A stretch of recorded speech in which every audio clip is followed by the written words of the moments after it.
우리 좌우에 계신 분들과 인사하겠습니다. 잘 오셨습니다. 사랑합니다. 축복합니다. 또 선포하겠습니다. 예수님이 부활하셨습니다. 살아계셔서 당신과 함께하고 계십니다. 예수님과 동행합시다. 할렐루야. 우리 주님 살아계셔서 오늘도 우리와 함께하고 계신 줄 믿습니다. 자, 그리스 신화에 보면 우리가 지난주에 나누었던 프로크루스테스의 침대 이야기와 더불어서 유명한 사람들에게 잘 알려진 또 한 가지의 이야기가 있습니다. 바로 시지푸스의 형벌입니다. 한번 그림을 보여주십시오. 자, 그림에서 보듯이 시지푸스라는 이 시지푸스가 신들의 왕인 제우스와 다른 신들을 속이는 죄를 지어서 지하 세계에 갇히게 됩니다. 그리고 그곳에서 한 가지 형벌을 받게 되는데 무거운 바위 덩어리를 뾰족한 산 꼭대기 정상 위에 세워야 되는 것이에요. 저 바위 덩어리를 그 산 정상 위에 정확하게 딱 세워서 안착을 시킬 수만 있으면 이제 형벌이 끝나고 지하세계에서 풀려나게 되는 것입니다. 자, 그래서 이 시시푸스는 온 힘을 다해서 핏줄이 터지도록 바위돌을 굴려서 저 산 꼭대기로 굴려서 올라가는 것이죠. 그런데 정상에 다다라서 이 바위를 그 정상 꼭대기에 딱 올려놓으면 이 바위가 중심을 잡지 못하고 굴러 떨어지는 것입니다. 그러면 또다시 내려가서 처음부터 다시 저 바위를 굴려서 또 끌어올리는 것이죠. 끝도 없는 반복을 계속하게 되어지는 것입니다. 시지푸스는 끝도 없는 반복되는 고통과 아무리 애를 써도 결국에는 또다시 제자리로 돌아오고 마는 허무한 곤래 속에서 영원한 형벌을 받게 되었다고 합니다. 성도 여러분, 그런데요, 오늘날 사람들의 삶을 이렇게 지켜보면 마치 이 시시푸스가 바위를 굴리고 있는 것과 같습니다. 사람들은 질병이라는 바위, 인생의 연약함과 내면의 상처와 억눌림이라는 이 바위를 내 힘과 내 노력으로 어떻게든 밀어 올려 보려고 애를 쓰게 됩니다. 그래서 의학을 의지하고 돈을 의지하고 상담을 받아보면서 인생의 무게를 끌어올리려고 아둥바둥합니다. 하지만 결국 인간의 유한성이라는 이 한계의 앞에서 힘들게 끌어올린 인생의 바위는 다시 굴러 떨어지게 되고 좌절하게 됩니다. 이것이 우리 인간의 모습인 것이죠. 그런데 오늘 이 본문을 보면 우리가 짊어질 수 없는 인생의 그 무거운 바위를 단번에 깨트려 버리시고 인간을 근원적인 그 절망으로부터 벗어나게 해주시는 한 분이 등장하십니다. 바로 예수 그리스도이십니다. 오늘 본문은 예수님께서 수제자 베드로의 집에 들어가시는 장면으로 시작이 됩니다. 우리 14절을 같이 한번 읽겠습니다. 시작.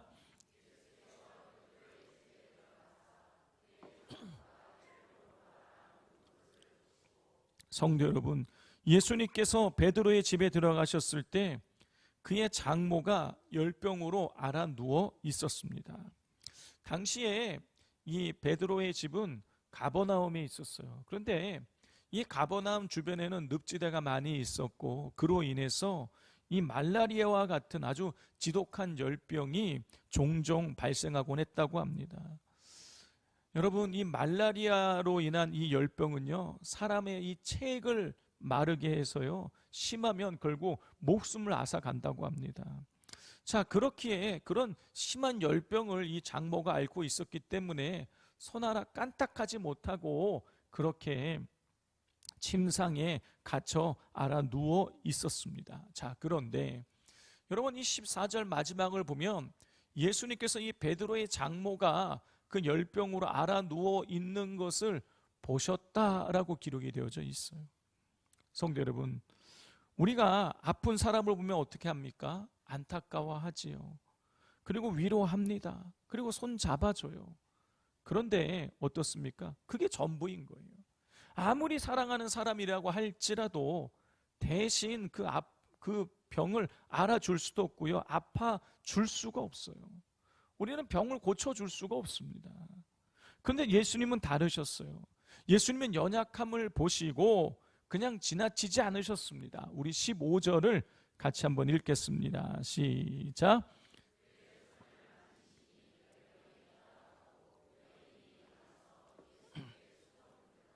예수님께서 이 베드로 장모의 손을 만지시자 열병이 순식간에 떠나갔어요. 여러분, 같은 내용을 기록하고 있는 누가복음 4장 39절을 보면 이 장면을 이렇게 기록하고 있습니다. 예수께서 가까이 서서 열병을 꾸짖으신데 병이 떠나고, 이렇게 기록되어 있어요. 마태는 여인의 손을 만지시니 병이 떠났다라고 기록하고 있는데, 의사였던 이 누가는요, 더 정밀하게 예수님께서 가까이 서서 열병을 꾸짖으셨다라고 기록을 하고 있어요. 그러니까 종합을 해보자면 예수님께서 그 침상에 누워있는 베드로 장모 곁에 가까이 가셔서 손을 잡고 질병을 꾸짖으신 것이죠. 여러분, 여기서 이 꾸짖다라고 번역된 헬라어가 에페티메센이라는 단어인데요, 여러분, 이 단어의 뜻이 뭐냐면 왕이 반역자를 향해서 책망하다, 절대 주권자가 강력하게 명령하여서 제압하다, 이런 뜻을 가지고 있어요. 자, 그런데 예수님께서 놀랍게도 이 질병을 향해서 에페티메센, 왕이 반역자를 향해서 책망하듯이, 주권자가 강력하게 명령하여서 제압하듯이 선포하셔서 이 질병을 나가게 하신 거예요. 성도 여러분, 예수님은요, 질병에게 좀 나가주면 안 되겠냐 이렇게 양해를 구하거나 그에게 사정하지 않았어요. 예수님께서는 영적 권위를 가지시고 질병을 꾸짖으셨어요. 그러자 여인을 괴롭히던 열병이 즉시 떠나갔습니다. 자, 그렇게 사람을 알아 눕게 만들던, 그 열이 펄펄 나게 만들던 그 열병이, 그 열이 순식간에 사라지게 된 것입니다. 여러분, 놀라운 일이 일어나게 된 거예요. 그런데 여러분, 성경은 그 뒤에 더 놀라운 일이 있음을 증언하고 있습니다. 다시 15절을 보면 그의 손을 만지시니 열병이 떠나가고 여인이 일어나서 예수께 수종 들더라 그랬어요.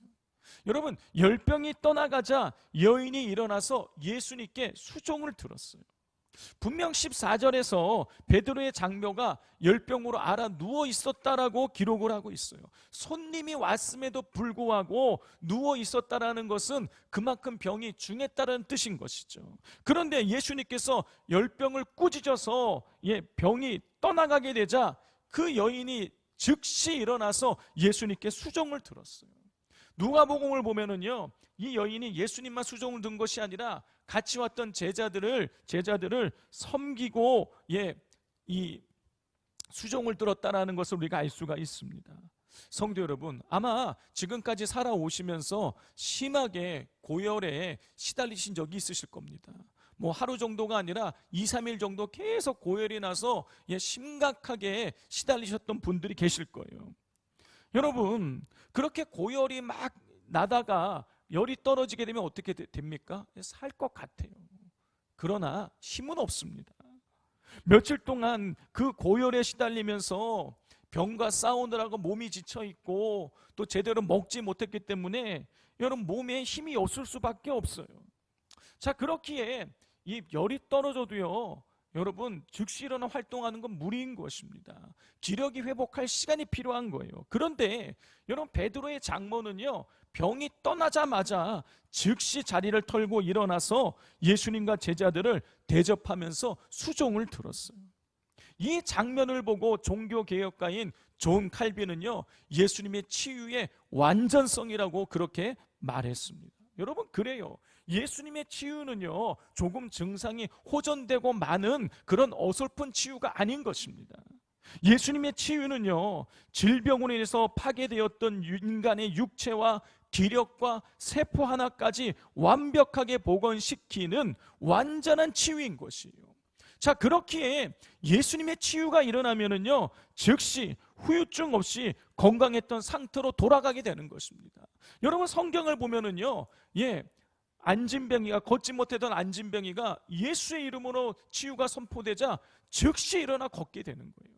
38년 동안 중풍병 걸려서 누워만 지냈던 이 중풍병자가 예수의 이름으로 치유가 되어지자 그대로 자기가 일어나서 자기의 침상을 들고 걸어 나가게 되어지는 것입니다.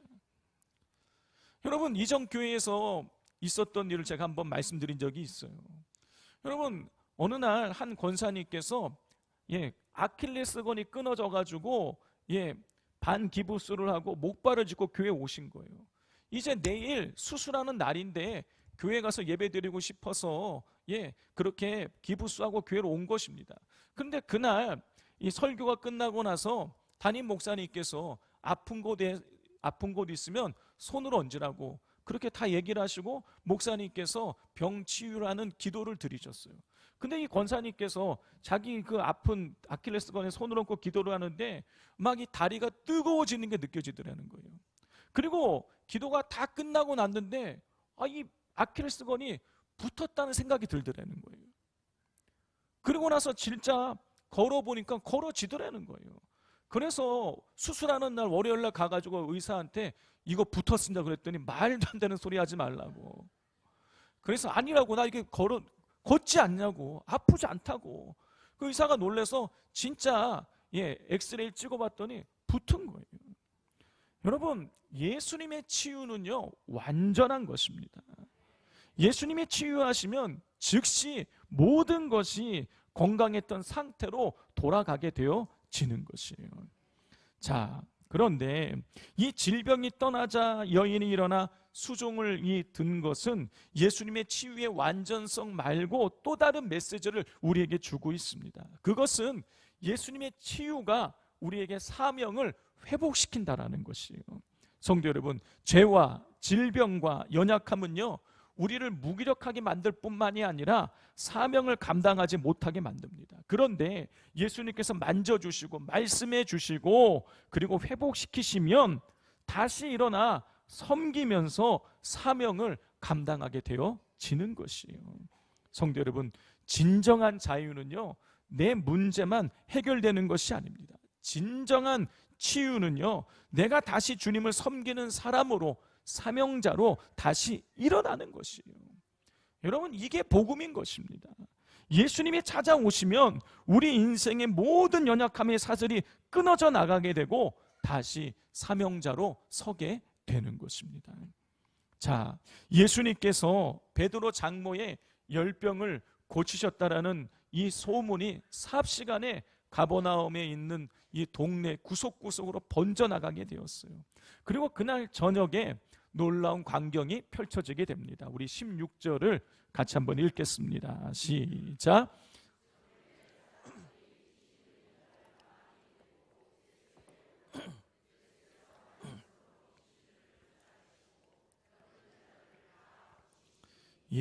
날이 저물자 가버나움 동네 사람들이 귀신 들린 자와 병든 자들을 예수님께 데리고 왔어요. 아니, 왜 대낮에 데리고 오지 왜 날이 저물 때 예수님께 병자들이 온 것일까요? 그 이유는 우리가 누가복음을 보면 이 예수님께서 이 병자를 베드로 장모의 열병을 고치셨을 때가 안식일인 거예요. 안식일에는요 멀리 갈 수가 없어요. 일을 하면 안 되니까. 그런데 이 저녁이 되면 안식일이 끝나는 거예요. 우리는 이스라엘 사람들은요 해가 질 때부터 그 다음날 해질 때까지가 하루인 거예요. 그러니까 해가 지니까 안식일이 끝난 거야. 안식일이 끝났으니까 그때서야 사람들이 자유롭게 예수님께 이 귀신 들린 자와 병든 자들을 예수님께 데리고 온 것입니다. 자, 그러자 예수님께서 다시 한번 주권적인 권세를 보여주셨어요. 예수님께서 16절을 보면 말씀으로 귀신을 쫓아내시고 병든 자를 고쳐주셨어요. 여러분 16절을 보면은요, 예수님께서 병든 자들을 다 고치셨다, 이렇게 기록이 되어져 있어요. 예수님께서는요, 당신께 나아오는 수많은 병자들, 귀신 들린 자들을 단 한 명도 외면하거나 돌려보내지 않으시고 모두 고쳐주신 거예요. 성도 여러분, 가끔씩 의사들은 이 환자의 병이 너무 깊으면 더 이상 우리 병원에서 해줄 수 있는 것이 없습니다 하면서 돌려보낼 때가 있어요. 또 돈이 없다 그러면 수술도 시켜주지 않을 때가 있습니다. 그러나 우리 예수님은요, 당신 앞에 엎드려 자비를 구하는 인생들을 단 한 명도 돌려보내지 않으셨어요. 너는 죄가 많아서 안 된다, 너의 병은 깊어서 고칠 수가 없다, 내가 피곤하니 내일 다시 와라, 이렇게 하면서 거절하시거나 문전 박대하신 적이 없어요. 예수님께 나오는 자는요, 100% 모두가 병고침을 받고 귀신의 결박에서 해방이 되어졌습니다. 성도 여러분, 예수님께서는요, 마태복음 11장 28절에서 수고하고 무거운 짐진 자들아 다 내게로 오라, 내가 너희를 쉬게 하리라고 말씀하셨어요. 인생의 무거운 짐을 지고 예수님께 나아가면 예수님께서 우리의 무거운 짐을 대신 짊어지시고 우리를 쉬게 하신다고 약속하고 계시는 거예요. 여러분, 그러므로 여러분, 우리가 해야 될 일은 우리 인생의 문제를 가지고 예수님께 나아가는 것입니다. 그러면 예수님께서 우리 인생의 무거운 짐을 받아주시고 우리에게 쉼을 주시는 것이죠. 그리고 또 한 가지, 오늘 본문이 우리에게 주는 메시지가 있습니다. 그것은 우리를 괴롭히는 악한 영들이 존재한다는 것이에요. 여러분 16절을 보면 이 마태가 귀신 들린 자와 병든 자를 따로 구분해서 기록하고 있는 것을 우리가 볼 수가 있습니다.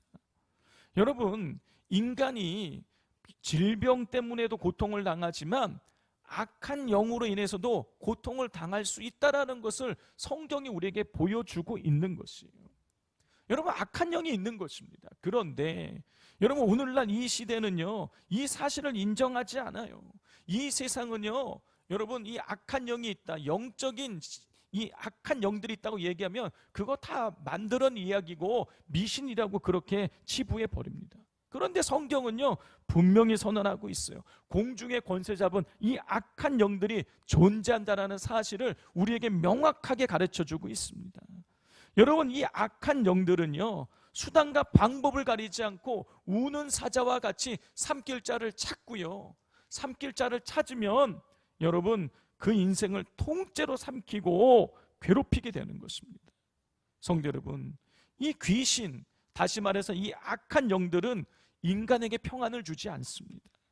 귀신이 사람에게 들어가면은요, 그 마음의 자아를 처참하게 짓밟아 버리는 거예요. 멀쩡했던 사람의 생각을 마비시키고 분노와 증오를 집어넣고 스스로를 제어할 수 없는 영적 감금 상태로 몰고 가는 것입니다. 복음서에 기록된 귀신 들린 사람들의 모습을 보면은요, 귀신 들린 자들은요, 물과 불에 뛰어드는 거예요. 귀신이 자살하도록 유도를 하는 것입니다. 또 무덤 사이에 거하면서 날카로운 돌로 자기의 몸을 해치고 피를 흘리고 옷을 벗고 괴성을 지르며 그렇게 살아가는 거예요. 여러분, 이것이 귀신이, 다시 말해서 사탄이 우리를 대하는 방식인 거예요. 여러분, 사탄은요, 하나님의 형상대로 지음받은 이 존귀한 인간을 짐승보다 못한 비참한 상태로 떨어뜨려서 영혼과 육체를 처참하게 짓밟고 괴롭힙니다. 사탄은 오늘도 눈에 보이지 않는 영적인 쇠사슬을 가지고 수많은 사람의 심령을 묶어두고 괴롭히는 것이에요. 여러분, 한 가정에 들어가서 그 가정을 사탄은요, 악한 영들은요, 귀신은요, 여러분 지옥을 만들어 버리는 거예요.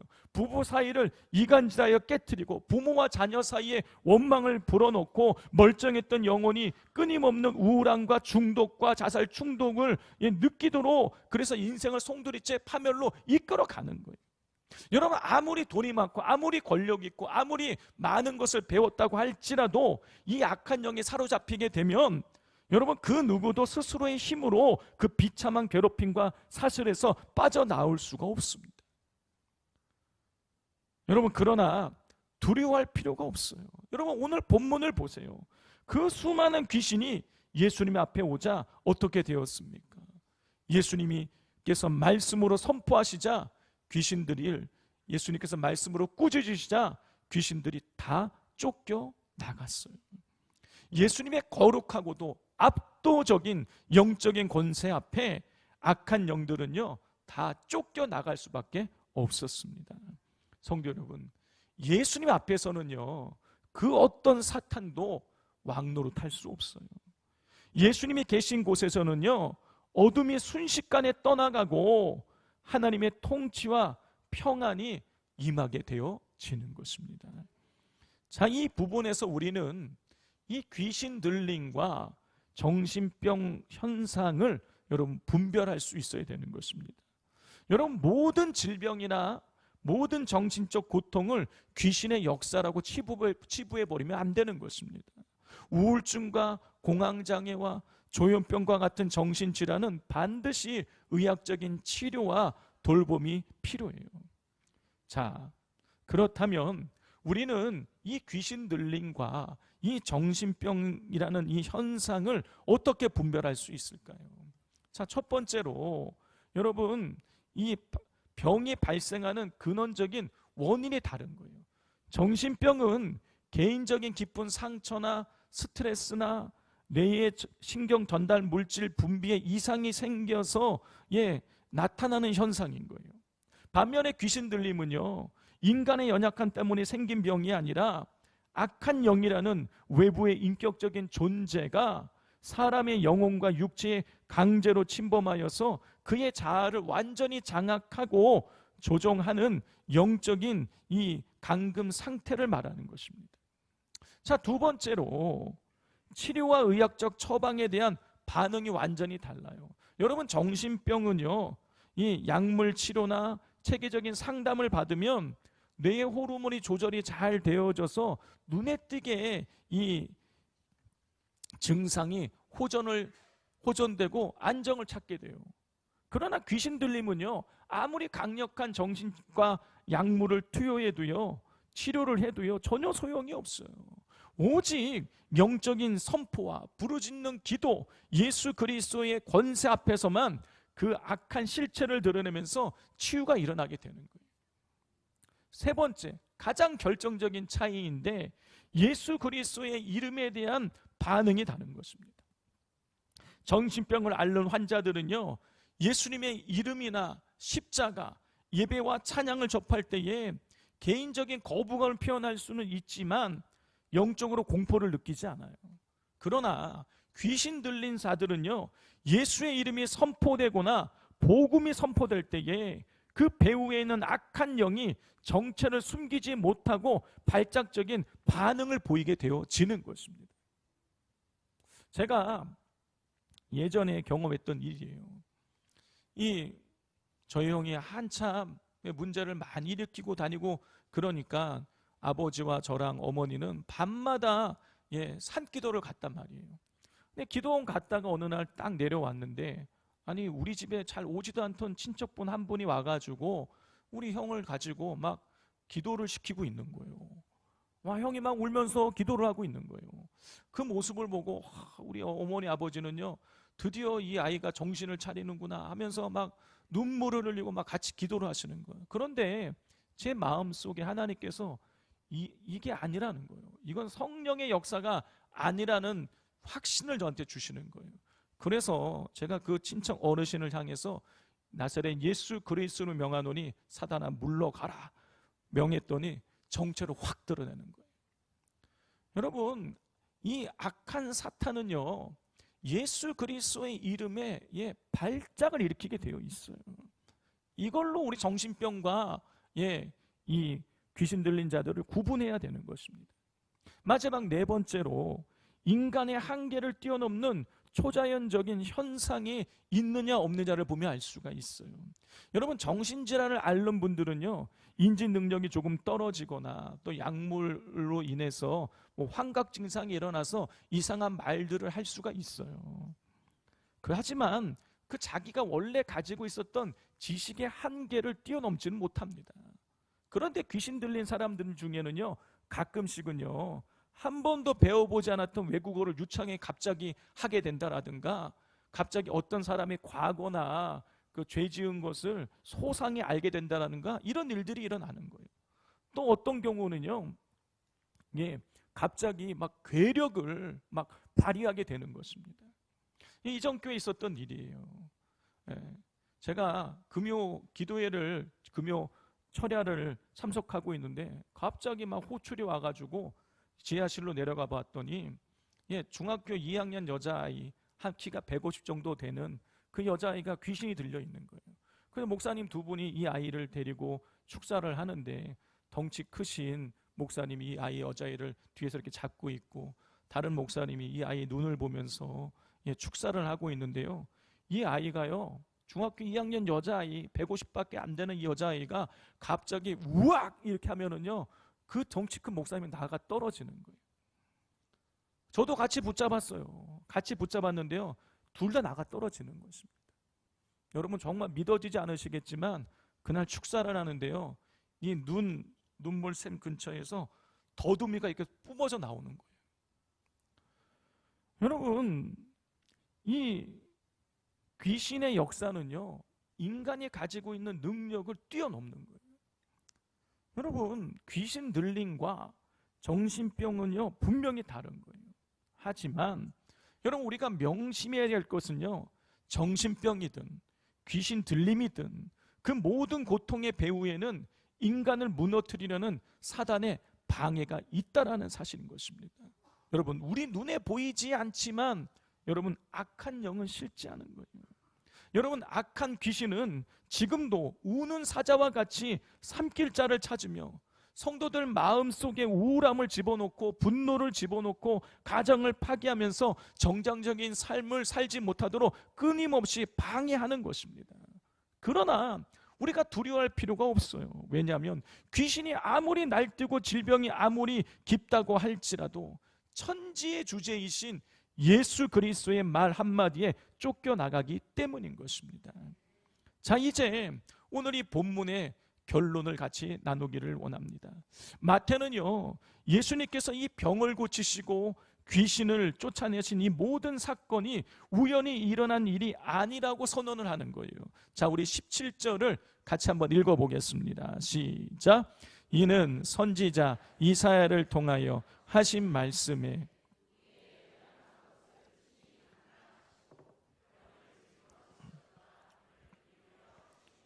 성도 여러분, 예수님이 이 땅에 오신 궁극적인 이유는 내 힘으로 밀어 올리다가 결국에는 굴러 떨어져서 나를 짓밟고 있던 그 무거운 질병의 바위, 죄악의 바위, 저주의 바위를 당신의 어깨로 친히 옮겨 짊어지시기 위함인 것이에요.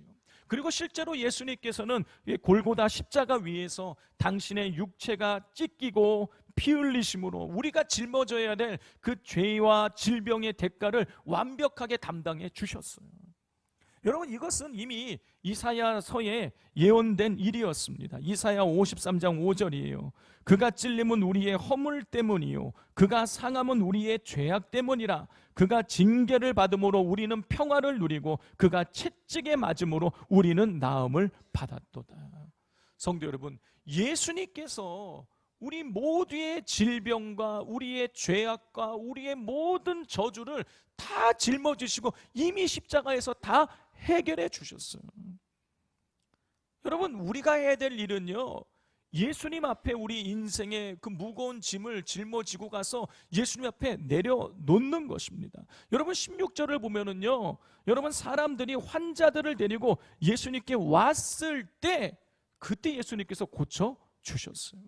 지난주 우리가 나누었던 백부장 사건도요, 백부장이 백부장이라는 그 권위를 내려놓고 예수님께 겸손히 나아왔을 때 하인의 치유가 일어나게 되었어요.